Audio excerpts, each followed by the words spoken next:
Radio Pays. L'annonce était faite il y a presque un mois jour pour jour. Yaël Braun-Pivet était nommée ministre des Outre-mer et déclaré quelques jours après sa nomination que, je la cite, le portefeuille des Outre-mer était le plus beau portefeuille ministériel qui soit. Le plus beau peut-être, mais dans les faits, loin d'être le plus important, puisque comme à chaque fois ou presque, le ministre, la ministre en l'occurrence des Outre-mer, arrive à la toute fin de l'ordre protocolaire du gouvernement. Ainsi, dans l'actuelle équipe de la première ministre Elisabeth Borne, Yaël Braun-Pivet arrive à la 14e place sur les 17 existantes. On va donc s'intéresser ce matin à ce ministère pour lequel Patrick Lingibé, notre invité de ce vendredi, plaide pour une nouvelle organisation politique et administrative. Patrick Lingibé, bonjour. Bonjour Victor. La visibilité du ministère. On va commencer par vous citer la visibilité du ministère des Outre-mer. C'est ce que vous avez écrit dans une tribune publiée la semaine dernière, et très aléatoire et dépend davantage de la personnalité du locataire qui l'occupe, de sa proximité avec le chef de l'État plutôt que de l'ossature organisationnelle de ce ministère. En détail, ça veut dire quoi, Patrick Lingibé, sur le plan juridique? Le ministre des Outre-mer, il fluctue, c'est ça, sa puissance, elle va fluctuer d'un gouvernement à un autre? Oui, tout à fait, sa puissance va fluctuer en regard de ses relations avec très clairement le chef de l'État, voire le chef du gouvernement, mais singulièrement le chef de l'État. Je rappelle d'ailleurs, pour l'anecdote, que c'est dans mon article, que Jacques Chirac avait dit, pour convaincre un ministre en lui disant que c'était un petit Matignon. Ah, un petit Matignon à propos du ministère des Outre-mer, ouais, tout à fait. Alors, pourquoi effectivement parce que le ministère des Outre-mer n'est pas un ministère, si vous voulez, qui a une ossature, une administration propre. Donc ça veut dire en l'occurrence que les messages qui seront portés va dépendre de la puissance, de la crédibilité de la personne qui l'occupe, davantage de son administration. Et ce que je démontre dans mon article, c'est quoi? C'est que le ministère des Outre-mer, en fait, il y a une direction générale des Outre-mer, mais il faut savoir qu'il ne dépend pas du ministre des Outre-mer. Elle dépend du ministre de l'Intérieur. Ça veut dire que le postulat même, c'est pour ça que je dis, je plaide pour un changement de paradigme, le postulat même de ce ministère fait qu'il est une décalcomanie du ministère de l'Intérieur qui, je vous le rappelle, le ministère de l'Intérieur, c'est le ministère de l'Ordre. Ça veut dire on juge que l'approche de l'outre-mer est une approche effectivement organisationnelle fondée sur le maintien de l'ordre, ce qui est une erreur d'ailleurs conceptuelle. Est-ce que c'est cette conception qui finalement explique, on l'a bien vu là notamment aux Antilles ces derniers mois et ces dernières années, quand le ministre de l'Outre-mer parle et se déplace, c'est surtout pour incarner le maintien de l'ordre, Patrick Lingibé? Oui, nécessairement, oui, puisque bon, je pense qu'effectivement, le ministre des Outre-mer, en fait, la réalité quand vous regardez ses fonctions, alors, son rôle, c'est essentiellement de coordination. Le problème, c'est comment, alors, première question, comment vous pouvez coordonner effectivement une action gouvernementale alors que vous-même, vous n'avez pas d'autorité sur votre administration? Elle est mise à disposition, mais enfin, hiérarchiquement, c'est des gens du ministère de l'Intérieur. Vous imaginez, c'est comme si, imaginez un instant que le président de la CTG n'a pas d'administration, c'est une administration d'État qui est mise à sa disposition. Vous imaginez très bien que les agents n'ont pas de rapport hiérarchique. Ben, c'est ce qui se passe. Alors, par ailleurs, quand vous coordonnez, ça veut dire que vous influez sur d'autres ministères. D'où ce que je suggère, c'est effectivement de faire remonter, de changer la DGOM et de la mettre en secrétariat général Outre-mer, mais qui serait au niveau du Premier ministre. C'est une exception pour qu'on comprenne bien, pour celles et ceux qui ne sont pas forcément à l'aise avec l'organisation d'un gouvernement. On ne le voit pas, on ne l'observe pas dans d'autres ministères. Il n'y a que pour celui des Outre-mer. Oui, parce que bon, l'éducation nationale, vous rattachez à l'éducation nationale, c'est évident. Tout. Ce que je rappelle d'ailleurs, tous les ministres, effectivement, sont des ministres qui ont une administration qui leur est rattachée. En fait, hiérarchiquement, ils sont le chef de leur administration. Ce n'est pas le cas, le ministère de l'Outre-mer. La DGOM, la direction de l'Outre-mer, qui justement est venue après effectivement deux directions qui étaient distinctes, à la base, mais qui relevaient du ministre de l'Outre-mer à l'époque, il faut le savoir, même au temps du secrétaire d'État d'Outre-mer. Donc à la suite d'un rapport des comptes de 2005. Oui, c'est ça. Oui. Et la réforme s'est mise en place 2009-2010. on a effectivement fusionné. Le problème, c'est que vous n'avez pas eu, en termes effectivement d'efficacité, d'efficience, un résultat. Parce qu'il faut bien comprendre, l'intérêt, c'est quoi?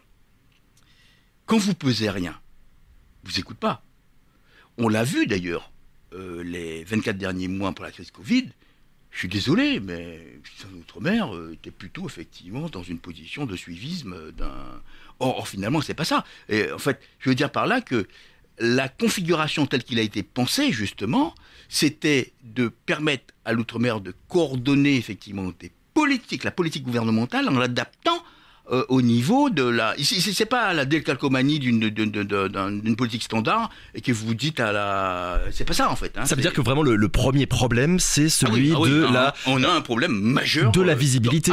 On est en pleine élection législative, on n'a pas le droit d'en parler, mais tous les candidats ont parlé de ce manque de visibilité des élus auprès de l'État, mais il y a aussi au sein même du gouvernement un manque d'importance accordé finalement aux Outre-mer. Très clairement, vous imaginez bien que lorsque vous êtes ministre.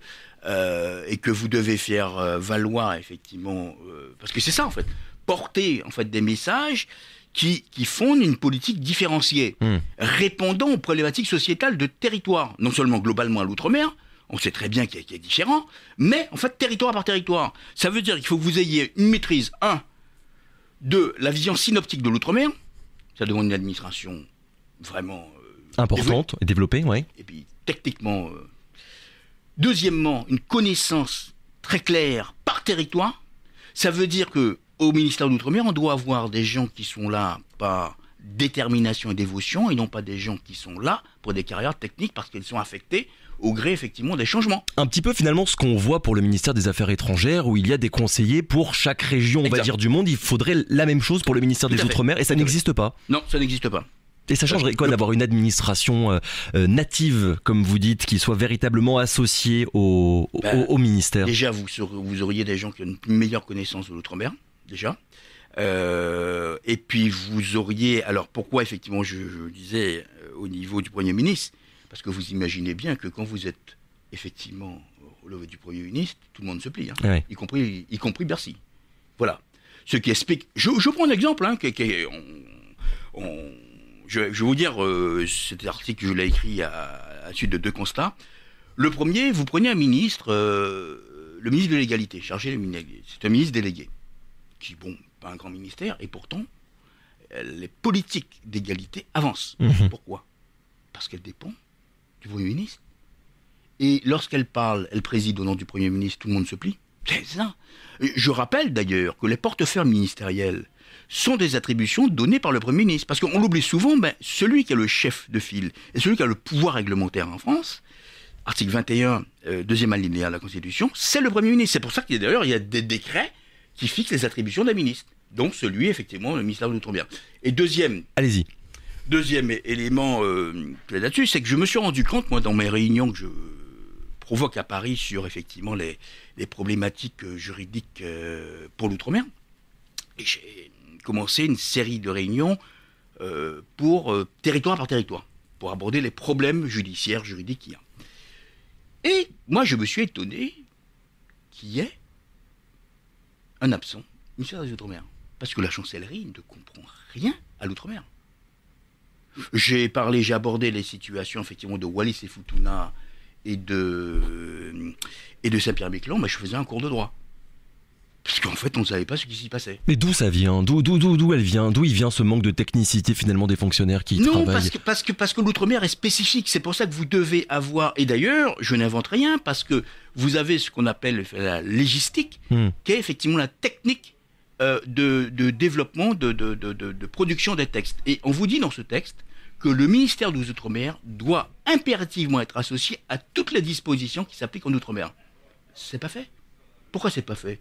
Parce que ce ministère ne compte pas, parce que la chancellerie considère que c'est pas un ministère régalien, etc. Si c'était au niveau du Premier ministre, c'était une administration, vous aviez une secrétariat général de l'Outre-mer, mais qui est une administration, il ne s'agit pas de modifier le ministère de l'Outre-mer qui deviendra un secrétariat. C'est effectivement la puissance organisationnelle qui montrait au niveau du Premier ministre. Et ce qui est quand même incroyable, c'est qu'en fait l'actuel ministère, il descend du bureau des colonies et qui déjà à l'époque était rattaché au secrétariat d'État à la marine, donc en fait cette indépendance, Oui. elle remonte à très très loin. On parle Oui, quand même parce là, que- du 18e siècle, il me semble. Parce que c'est pour ça que je dis il faut une révolution de paradigme, parce qu'on a toujours considéré effectivement que en fait l'approche de l'outre-mer était une approche du ministère de l'Intérieur, c'est une approche effectivement de l'ordre. Oui. Or le problème c'est que vous fondez pas une société uniquement sur l'ordre. La preuve en est, vous avez des crises sociétales majeures partout. Ah, c'est que manifestement votre ordre ne tient pas. Donc ça veut dire qu'il faut changer de paradigme.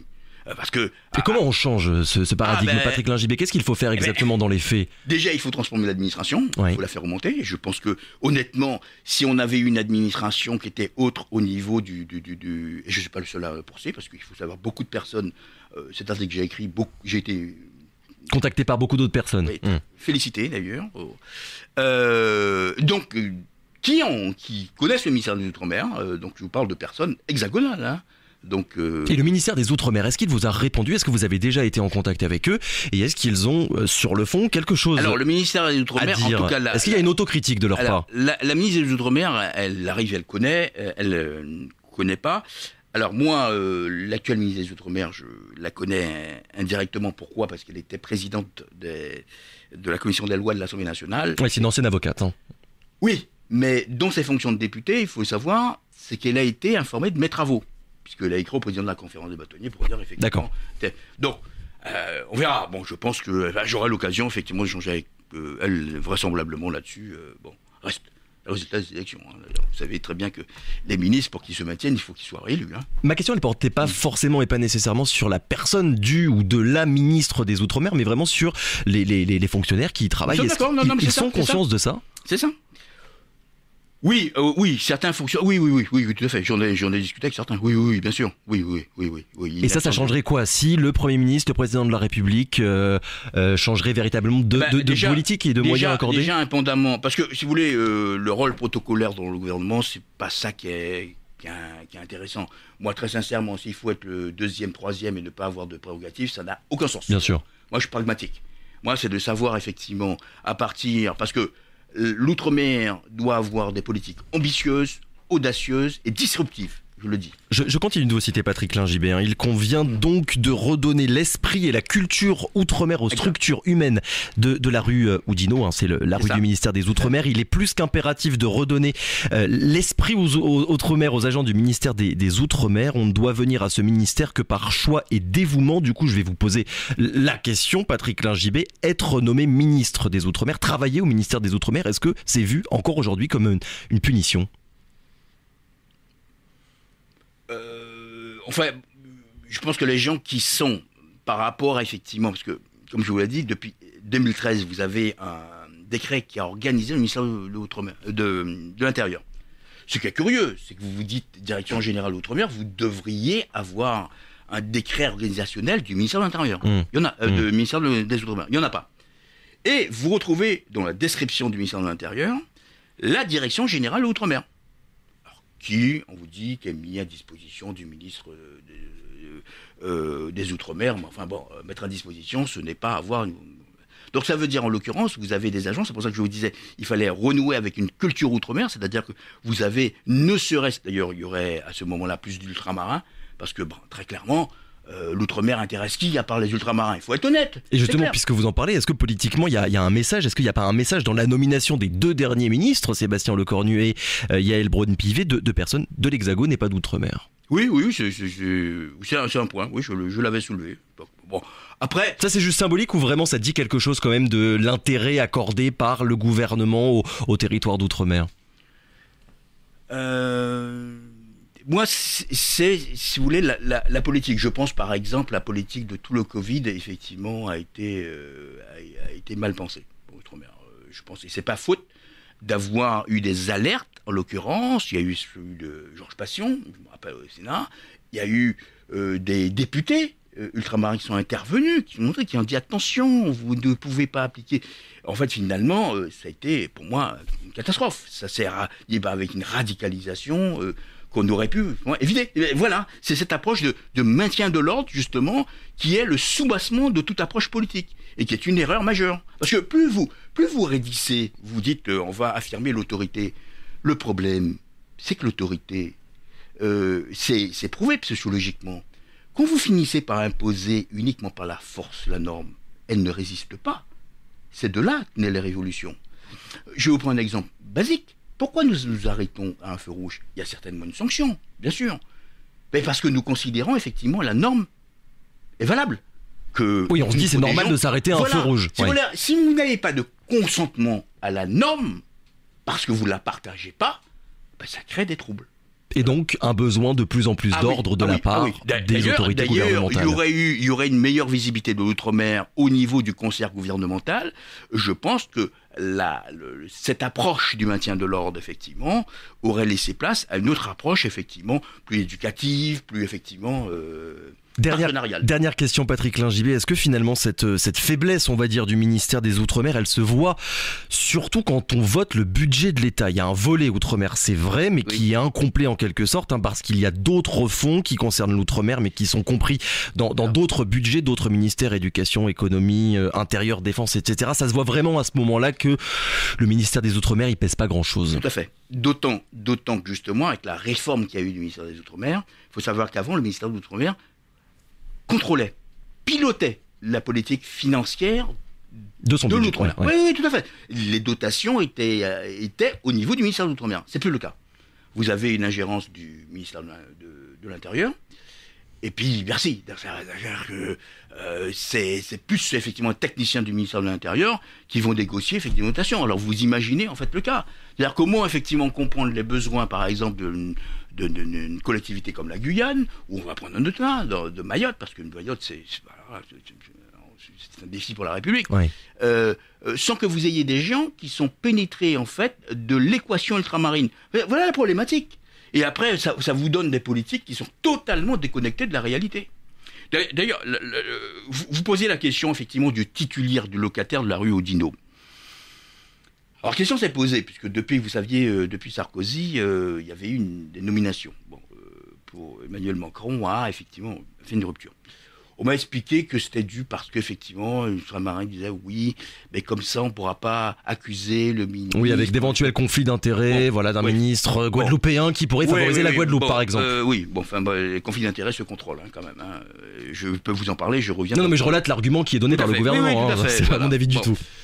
À la limite, moi, le locataire m'importe peu. C'est l'équipe, en l'occurrence. Par contre, je vois, moi, très peu d'ultramarins. Voilà.